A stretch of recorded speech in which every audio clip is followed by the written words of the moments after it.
Bismillahirrahmanirrahim. Assalamualaikum warahmatullahi wabarakatuh. Alhamdulillahirrabbilalamin. Segala puji bagi Allah, Tuhan semesta alam. Karena pada kesempatan kali ini kita akan membahas mengenai soal ujian akhir semester mata kuliah fisika dasar oleh Helsyar Diana dengan NIM F105-120.002, mahasiswi pendidikan fisika kelas IA1. Nah, langsung saja kita ke pembahasan soal yang pertama, yaitu perhatikan gambar di bawah. Nah, ini gambarnya. Balok 1 dengan massa 2 kg meluncur tanpa selip dari ketinggian 1,8 meter. Jadi balok 1 meluncur tanpa selip dari ketinggian 1,8 meter dan menumbuk balok 2 bermassa 1 kg. Setelah tumbukan, balok 2 meluncur pada bidang kasar dengan koefisien gesek kinetis 0,4. Jadi kita diminta untuk menentukan jarak tempuh balok 2 sampai berhenti jika terjadi tumbukan lenting sempurna antara balok 1 dan balok 2. Kasus yang kedua yaitu terjadi tumbukan lenting sebagian antara balok 1 dan balok 2 dengan koefisien restitusi 0,3. Nah, langsung saja kita ke pembahasan soal. Sebelum kita membahas soal, maka kita harus mengidentifikasi data-data apa saja yang terdapat dalam soal. Nah, yang pertama yaitu massa benda 1 yaitu 2 kg, kemudian H atau ketinggiannya ini adalah 1,8 meter, kemudian massa benda 2 adalah 1 kg, koefisien gesek kinetis adalah 0,4, kemudian kecepatan benda 1 pada saat di titik A ini adalah 0, dan ketinggian benda 1 pada saat di titik B adalah 0. Ini titik A dan ini titik B. Nah, jadi berdasarkan soal ini kita mendapatkan 3 buah peristiwa, yaitu peristiwa pertama pada saat benda 1 turun sesaat sebelum terjadi tumbukan. Kemudian peristiwa kedua adalah pada saat benda 1 dan benda 2 mengalami tumbukan. Kemudian peristiwa ketiga adalah pada saat benda 2 setelah terjadi tumbukan, benda 2 mengalami pergerakan hingga berhenti. Nah, jadi di sini kita diminta untuk menentukan jarak benda 2 setelah tumbukan hingga dia berhenti apabila terjadi tumbukan lenting sempurna dan terjadi tumbukan lenting sebagian dengan koefisien restitusi 0,3. Nah, jadi yang pertama kita harus menentukan jarak tempuh yang ditempuh oleh benda 2 setelah mengalami tumbukan pada saat terjadi tumbukan lenting sempurna. Nah, untuk menjawab soal ini kita harus mengidentifikasi dulu peristiwa pertama, yaitu pada saat benda 1 turun sesaat sebelum terjadi tumbukan. Nah, ini gambarnya kita perbesar.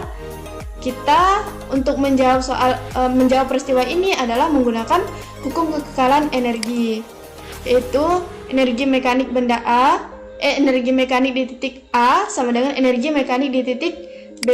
Nah, di sini yang kita lihat adalah benda 1.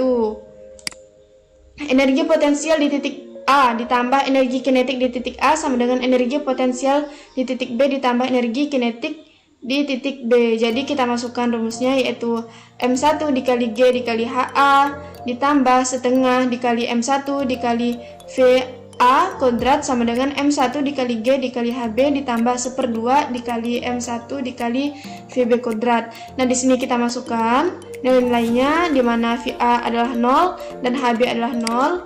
Maka ini kita hilangkan karena hasil kalinya adalah 0, menjadi M1 dikali G dikali HA sama dengan setengah dikali M1 dikali VB kuadrat.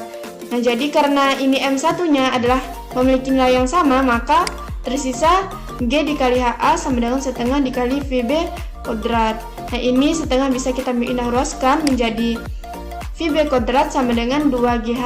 Nah, ini bisa kita pindah ruaskan menjadi VB sama dengan akar 2GH. Nah, kita mendapatkan rumus bahwa kecepatan benda 1 di titik B adalah akar dari hasil kali 2 dikali gravitasi dikali H.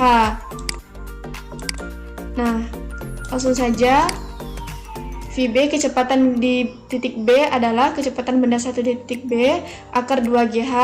VB sama dengan 2 dikali gravitasinya itu 10 dikali H-nya itu 1,8, VB sama dengan akar 36 dan VB sama dengan 6 meter per sekon.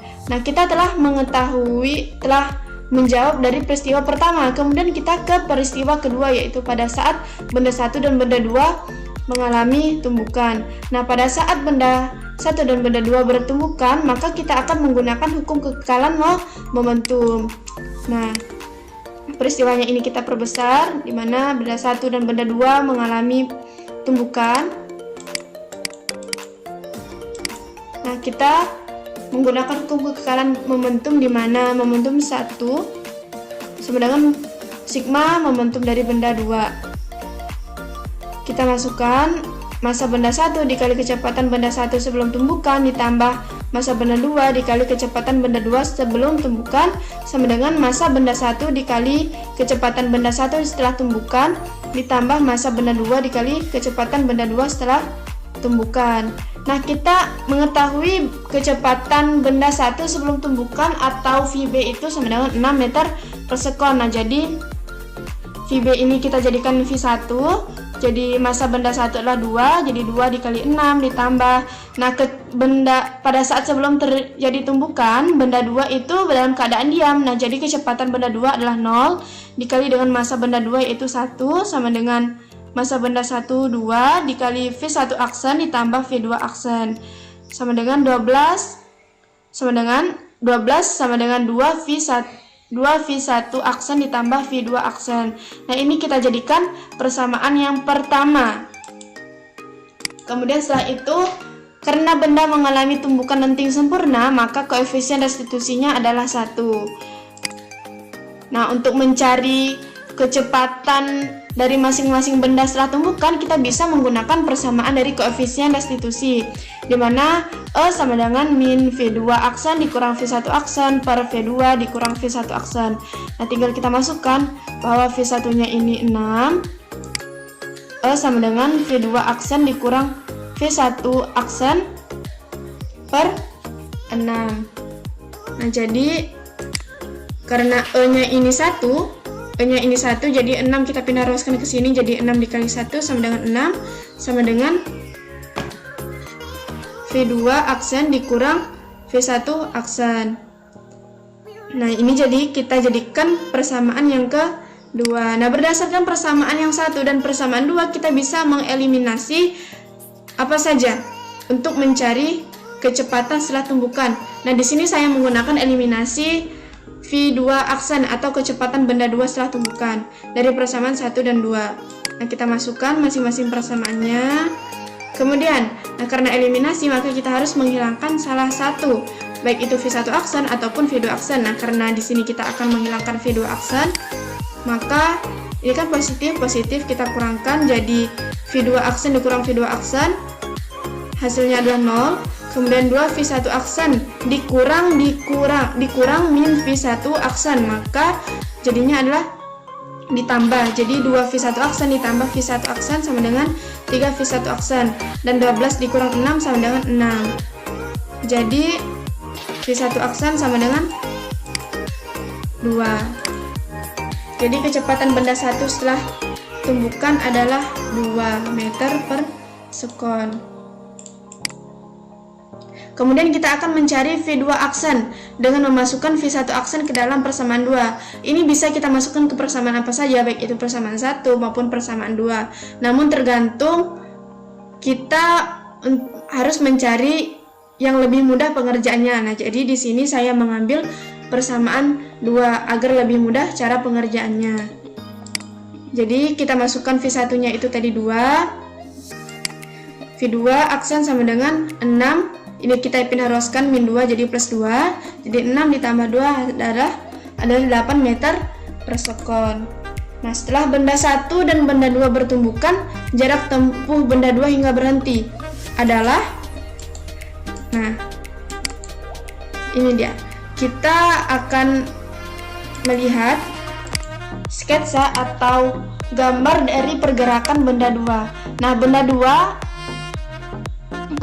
pada saat sebelum terjadi tumbukan itu berada di titik B, dan apabila setelah mengalami tumbukan maka benda 2 bergerak hingga berhenti ke titik C. Nah, jadi kita diminta untuk menentukan jarak atau S-nya. Nah, jadi kita bisa menggunakan teorema usaha dan energi. Yaitu pertama kita harus mengidentifikasi dulu berapa V2 aksen atau kecepatan benda 2 setelah tumbukan, sama dengan 8 meter per sekon, yaitu VB. Kemudian VC sama dengan atau kecepatan benda 2 pada di titik C sama dengan 0 karena dia hingga berhenti. Jadi kita bisa menggunakan hubungan antara usaha dan energi. W sama dengan delta EK.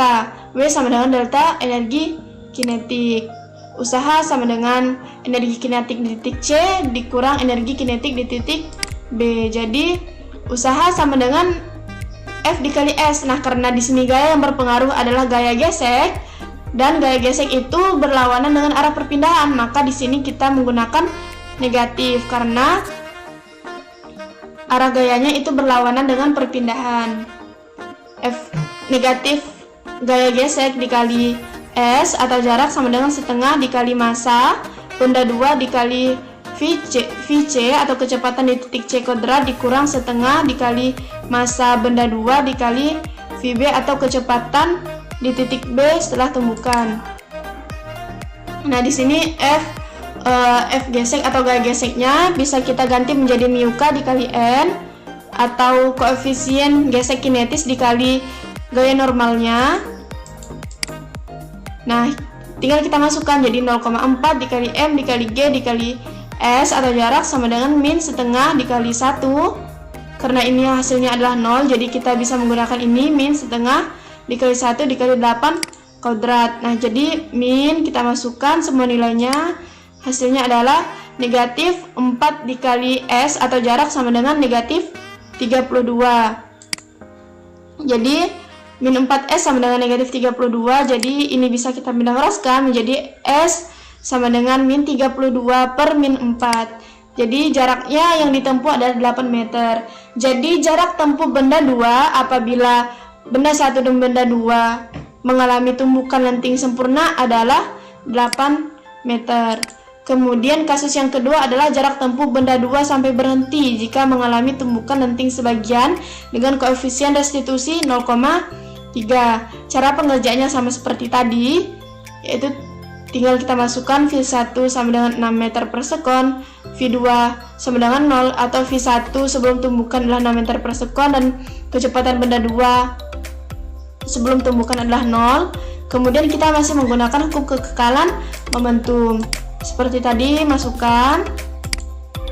kita masukkan nilai-nilainya, yaitu 12 sama dengan 2 V1 aksen ditambah V2 aksen sama dengan persamaan 1.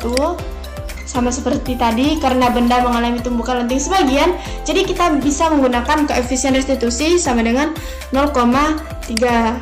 Sama seperti tadi masih. Kemudian kita masukkan saja nilai-nilainya, yaitu koefisien restitusinya itu 0,3 min V2 aksen dikurang V1 aksen per 0 dikurang V1. V1 ini 6. Jadi 0,3 sama dengan V2 aksen dikurang V1 aksen. Karena ini 0 dikurang 6 adalah min 6 dikali min, jadi positif. Nah, 6 ini kita pindah ruaskan ke sini jadi 1,8 sama dengan V2 aksen dikurang V1 aksen. Nah, ini kita jadikan persamaan yang kedua.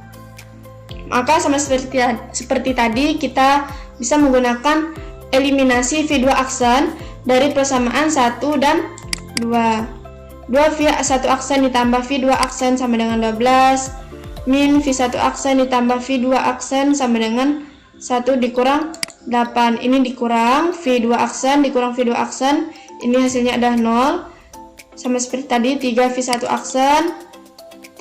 aksen sama dengan 12 dikurang 1,8 hasilnya 10,2. V1 aksen sama dengan 3,4 meter per sekon. Karena kita telah mengetahui V1 aksen, maka kita bisa mencari V2 aksen dengan memasukkan nilai V1 aksen ke persamaan 2. Itu V2 aksen dikurang V1 aksen sama dengan 1,8. Kita masukkan V1 aksen tadi menjadi V2 aksen dikurang 3,4 sama dengan 1,8. Ini kita pindah ruaskan ke sini menjadi V2 aksen sama dengan 1,8 ditambah 3,4. Jadi V2 aksen sama dengan 5,2 meter per sekon. Nah, Jarak yang ditempuh benda 2 hingga berhenti apabila mengalami tumbukan lenting sebagian dengan koefisien restitusi 0,3 adalah kita bisa menggunakan teorema hubungan antara usaha dan perubahan energi. Kita masukkan seperti tadi, ini hanya berbeda nilai. Nah, negatif mu K mg dikali S sama dengan 0 dikurang 1/2 dikali 27,04. 27,04 ini kita dapatkan dari hasil pangkat dari 5,2. 5,2 ini adalah VB aksen atau V2 aksen. Nah, bisa kita masukkan semua nilainya menjadi negatif. Koefisien geokinetisnya itu 0,4, masanya itu 1 dikali gravitasi 10 dikali S sama dengan min setengah dikali 27,4, jadi min 4 S sama dengan min 13,52. Jadi jaraknya adalah min 13,52 dibagi 4. Jadi jarak tempuh dari benda 2 hingga berhenti apabila benda 1 dan benda 2 mengalami tumbukan lenting sebagian dengan koefisien restitusi 0,3, jaraknya adalah 3,38 meter. Nah, soal pertama sudah kita selesaikan, kita akan lanjut ke soal yang kedua. Sebuah kubus dengan panjang rusuk 8 cm jika dicelupkan ke dalam air, ada 3/4 bagian kubus yang muncul di atas permukaan air. Tentukan massa jenis kubus. Jika kubus dicelupkan ke dalam minyak, tentukan massa jenis kubus. Dan pertanyaan yang kedua adalah jika kubus dicelupkan ke dalam minyak, berapa bagian kubus yang muncul di permukaan air. Nah, ini sketsanya. Nah, sebelum kita membahas, maka seperti biasa kita harus mengidentifikasi data-data yang ada dalam soal. Maka pembahasannya adalah yang diketahui. Yang pertama, sisi dari kubus adalah 8 cm sama dengan 8 dikali 10 pangkat min 2 meter. Kemudian VBF atau volume benda yang tercelup di dalam air adalah 4/4. 4/4 ini kita dapatkan dari volume total benda. Karena di sini benda menggunakan per bagian, maka kita juga menggunakan 4/4. 4/4 dikurang 3/4 sama dengan 1/4. Jadi VBF-nya di sini adalah 1/4 dengan massa jenis air 1000 kg per meter kubik, massa jenis minyak 800 kg per meter kubik. Kemudian kita diminta untuk menentukan massa jenis kubus.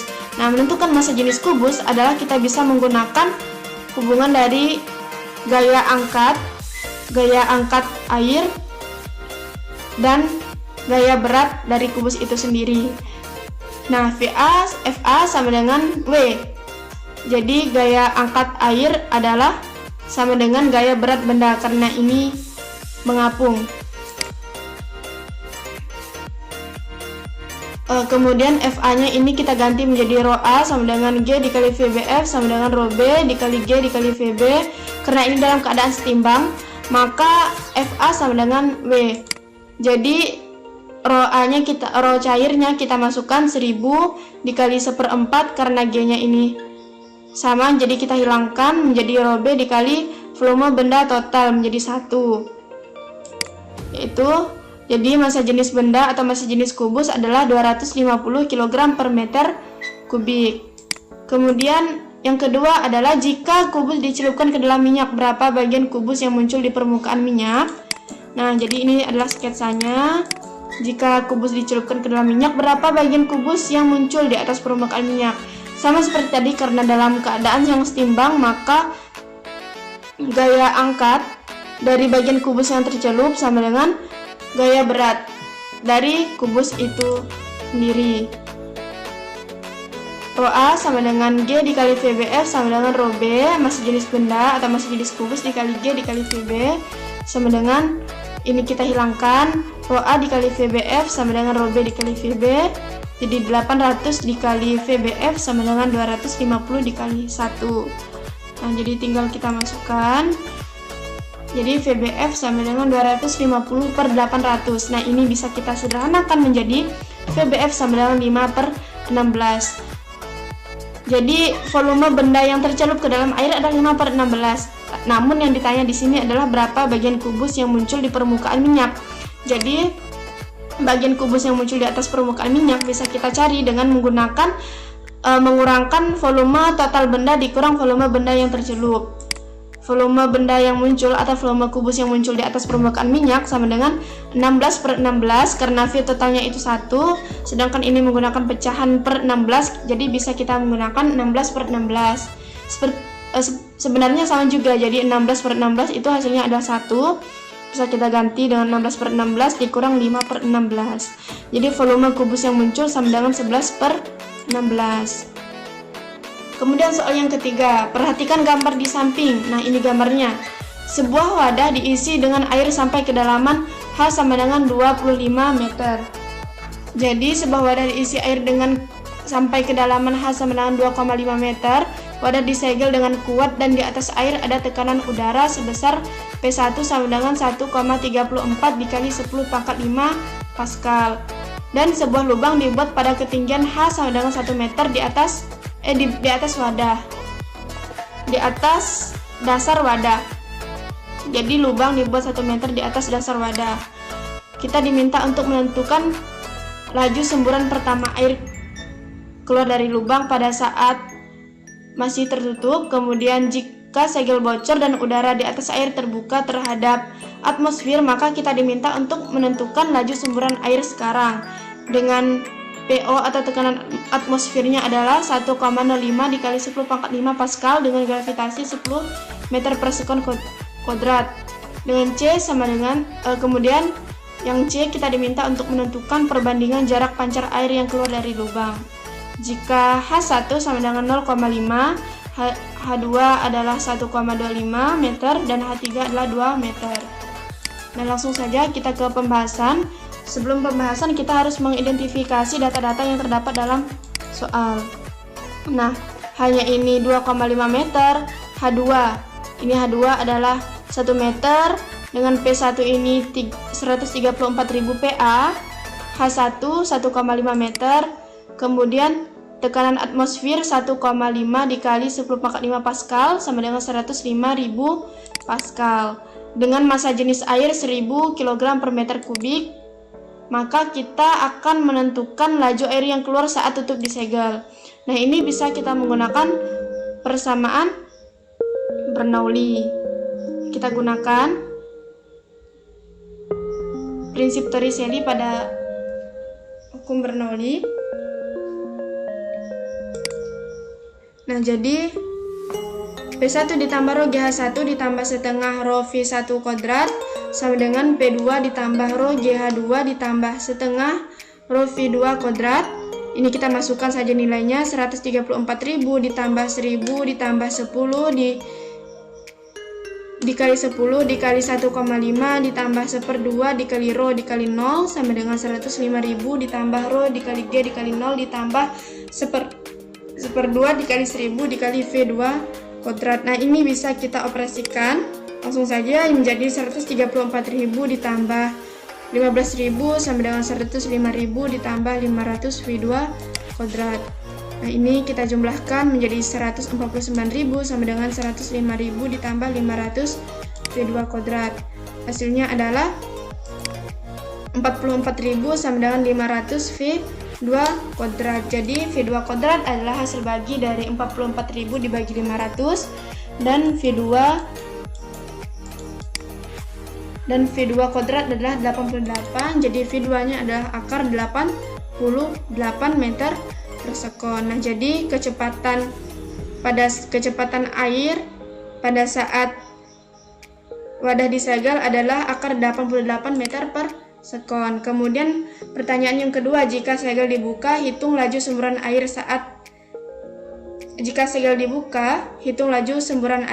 pada saat segel bocor dan udara di atas terbuka terhadap atmosfer, maka tekanan yang kita gunakan adalah tekanan atmosfer. Nah, ini adalah gambarnya. Nah, jadi di sini P-nya ini kita ganti menggunakan tekanan atmosfer. Nah, karena yang merah ini adalah item-item yang akan kita hilangkan karena sama. Jadi P0 sama-sama P0 akan kita hilangkan. Rho di sini semuanya kita hilangkan. Jadi tersisa GH1 sama dengan setengah V2 kuadrat. V2 kuadrat sama dengan 2GH. Jadi V2 sama dengan akar 2GH1. V sama dengan akar 2GH1. Nah, ini GH1, ini H1, ini H2. V2-nya adalah akar 2 dikali 10 dikali 1,5 menjadi akar 30. Maaf, ini 2. Ini 2 adalah harus kita hilangkan karena kesalahan teknis. Kemudian pertanyaan yang ketiga adalah perbandingan jarak pancar air yang keluar dari tabung. Nah, karena kecepatannya tadi adalah bisa kita menggunakan akar 2GH1, maka ini H1, ini H2, ini X, jarak pancar air. Nah, jika kita mengidentifikasi dari gerak air ini adalah setengah gerak parabola. Nah, jadi pada sumbu Y terjadi gerak jatuh bebas dengan H2 sama dengan V0 dikali T ditambah setengah dikali GT kuadrat, dengan V0 adalah 0 karena gerak jatuh bebas. Jadi ini kita pindah ruaskan menjadi 2H2 sama dengan GT kuadrat dan T kuadrat sama dengan 2H2 per G. Jadi kita mengetahui nilai dari T, yaitu akar 2H2 per G. Nah, ini karena gerak setengah parabola ada gerak pada sumbu Y, ada gerak pada sumbu X. Nah, gerak pada sumbu X ini kita bisa menggunakan gerak lurus beraturan, di mana rumus jarak adalah S sama dengan V dikali T. Kita mengetahui nilai V adalah akar 2GH1 dan nilai T adalah akar 2H2 per G, maka bisa kita masukkan. Jadi S sama dengan akar 2GH1 dikali 2H2 per G. Ini G kita bisa hilangkan. Jadi 2 kita bisa keluarkan menjadi 2 akar H2 dikali H1-nya. Jadi nilai S-nya ini. Kemudian kita langsung saja mencari perbandingan jarak menggunakan rumus ini. Jadi perbandingan jarak pada saat kondisi pertama yaitu pada saat H2 adalah pada ketinggian 0,5 meter, kemudian H1-nya adalah 2 meter. Jadi kita bisa masukkan ke dalam rumus ini menjadi S sama dengan 2 akar H2 dikali H1, S sama dengan 2 akar 0,5 dikali 2, S sama dengan 2. Jadi 0,5 dikali 2 kan 1, jadi akar 1 adalah 1, 2 dikali 1 sama dengan 2 meter. Kemudian perbandingan jarak pada kondisi kedua pada saat H2 adalah 1,25 meter. Jadi pada saat H2 adalah 1,2 meter, 1,25 meter, maka H1 adalah 2,5 dikurang 1,25. Jadi hasilnya adalah 1,25 meter. H1-nya 1,25, jadi S-nya sama dengan 2 akar 1,25 dikali 1,25, S sama dengan 2 kali 1,25 menjadi 2,5 meter.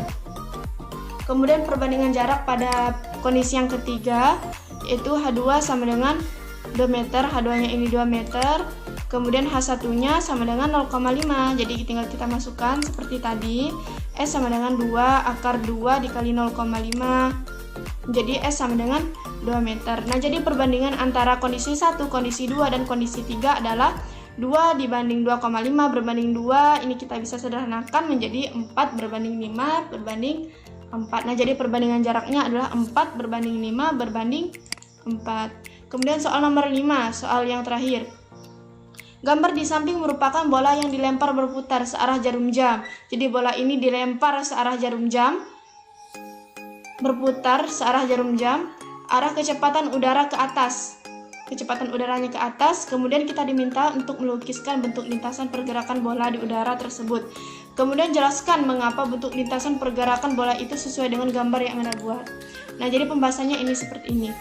Ketika bola berputar searah jarum jam, maka kecepatan udara pada sisi kiri bola ini bertambah karena bola itu berputar searah jarum jam, berputar ke arah kiri, maka kecepatan di sini menjadi bertambah dan kecepatan di sini berkurang, kecepatan udara di sini berkurang dan mengakibatkan tekanan pada sisi kiri ini berkurang.